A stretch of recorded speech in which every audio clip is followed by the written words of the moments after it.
Първата си изложба откри вчера в зоографската къща Клуб Ръкоделие Самоков. Клуб Ръкоделие Самоков откри първата си изложба в зоографската къща. В днешната изложба представяме работи на хора от Клуб Ръкоделие. Този клуб е създаден преди 2 години по един проект, финансиран от Фонд Култура. Проектът приключи, обаче ние продължихме да се събираме. В момента работиме по нов проект, финансиран от друга организация, Фондация Работилница граждански инициативи.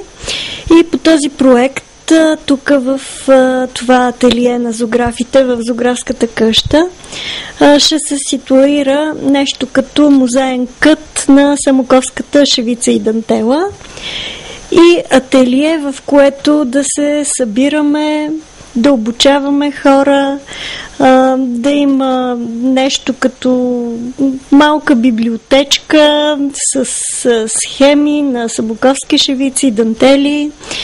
Разработваме и самоковски гоблени. В момента се учиме на калоферска дантела, която се плете на едни барабани с совалки.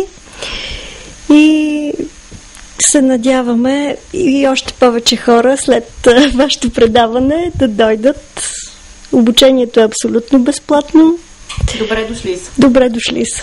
Инициативата се прави по проект, финансиран от Фондация Работилница за граждански инициативи. Ще бъде обособен музей на самоковските шевици и дантели в помещение, предоставено и ремонтирано със средства на общината.